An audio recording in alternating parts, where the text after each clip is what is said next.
instead of just having this commodity relationship of buying your goods or services and I pay you money, what else can we do? How can we partner up?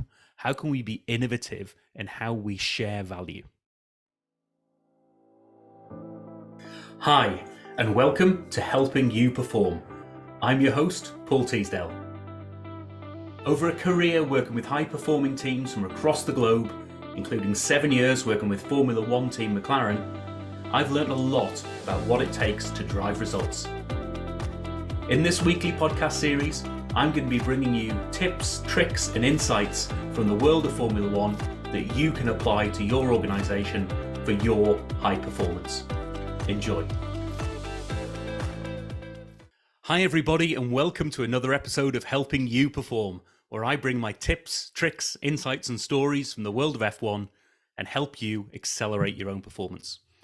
I hope you enjoyed last week's episode, which was episode 36, which is all about changing the narrative and how changing that narrative, either internally or externally, can help you refocus on the things that are really important and get stuff done and find a way. Now, in this week's episode, it's kind of about similar things, really, because it is about finding a way. But specifically, I wanted to talk about finding a way of having innovative partnerships. Now, I'm going to tell you a couple of stories in this session today. One of them is about McLaren Technology Centre and some of the things that went into making that as awesome as it is. But I also want to tell you a story about sausages and how they relate to window cleaning and innovative partnerships. Now, McLaren Technology Centre, if you haven't had a chance to go there in person, then you can always go there on Google Maps. You can do a walk around of the boulevard, or you can go and see some amazing videos. I'll put one in the show notes so that you can have a look around and just see how much of an amazing environment, an inspiring high-performance environment it is. In fact, I made an episode previously on high-performance environments and the importance of your environment to reflect you and your business. So I'll put another link into that so you can go back and listen to that episode as well. But in terms of the innovative partnerships that were going on there, one of the things that Ron Dennis, when he was putting McLaren Technology Centre together, was exceptionally good at, was creating these innovative partnerships where both parties got huge amounts of value, often without cash ever changing hands. So 2 examples of that in the building of McLaren Technology Centre itself. One was around the glass for the the frontage, and it's amazing glass, huge sheets of glass that make up the whole of the frontage that look out to the lake and the fields beyond. And the other is the roof, so to keep the place waterproof. And the roof is actually made of rubber. And so what Ron was particularly good at was going to these clients and saying, actually, I want this glass from you, but I'm not going to give you a penny.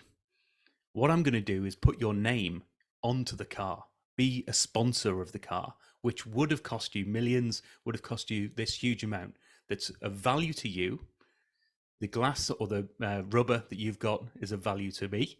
So he was going to the tire suppliers for the rubber, believe it or not, and saying, here we go. Let's have a partnership where both of us win. And nobody needs to swap anything apart from the stuff that we've got at hand for our own business anyway. So to a glass manufacturer, they've got lots of glass. Yeah, they're trying to get rid of it in some ways. They're trying to sell it on to people, but they've got that commodity that they can pass on. Rubber suppliers have got that commodity as well.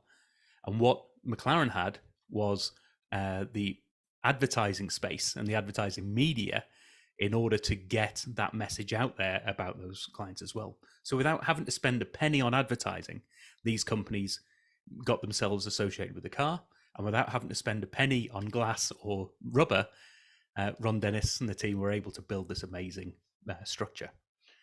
So an amazing way of just going, actually, this is something where I can go to a partner, or I can go to a potential partner or supplier and say, what else can we do? It doesn't have to be a cash transaction. It can be something else. So what's this got to do with sausages and window cleaning? Well, as many of you may know, I started off my career early on. I was a production manager in a sausage factory. And so I was helping to produce the Walls and Richmond sausages for Kerry Foods, some of the biggest and best known brands in the UK. And one of the things that they had in the manufacturing site where I worked was a staff shop. And what would happen is, if you'd overproduced, or if an order went wrong and we had a few sausages left at the end of an order, then a lot of that product would go to the staff shop. And you could buy ridiculously cheap boxes of sausages, not even a bag of sausages. They would come in a sort of minimum box of 12, or you could even buy cases and even pallets worth if we'd overproduced too much. And part of my job was to make sure we didn't do that too much, whilst also keeping people happy with their cheap sausages. Now, one of the individuals who worked in my team was renowned for the fact that he never spent a penny outside of work.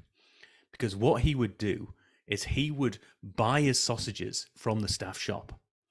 And he had a couple of chest freezers at home, and he would pack his chest freezers full and keep and store these sausages that he got really cheap. And when it came to his window cleaner, or a gardener, or a plumber, or somebody else where a job needed to happen there, he needed their skills. He found that he didn't actually have to pay them any cash or lay out any cash there. What he could do was say, I can give you all these boxes of sausages. It's a barter system that allows you to go, here's the value that I've got. Here's the value that I'm looking for from you. Can we swap? Now, I think there is huge potential in business. Some businesses do this fairly well, but I don't think enough businesses do this, where they say, instead of just having this commodity relationship of buying your goods or services and I pay you money, what else can we do? How can we partner up? How can we be innovative in how we share value? And that's what I want you to think about today. What's the equivalent in your world to glass windows and rubber roofs and paying your window cleaner in sausages? So there's bound to be something. There's bound to be areas where you can be innovative. You can think outside the box and think about different ways of sharing the value between you and your suppliers. So I hope this has given you a little bit of food for thought. And if you, as always, if you want to have a chat about this and how it can apply to you and your organization, I'd love to hear your stories. Do contact me. Go to paulteasdale.co.uk, set up that free 30-minute chat, and let's have a conversation about this and see where it goes. And maybe we could share value between ourselves. I've seen this happening in the service industry quite a lot, where solopreneurs are sharing that value between themselves quite well.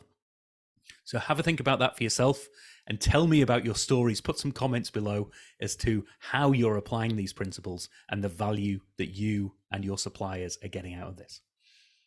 I'll see you in the next episode. Thank you for listening to this episode of the Helping You Perform podcast.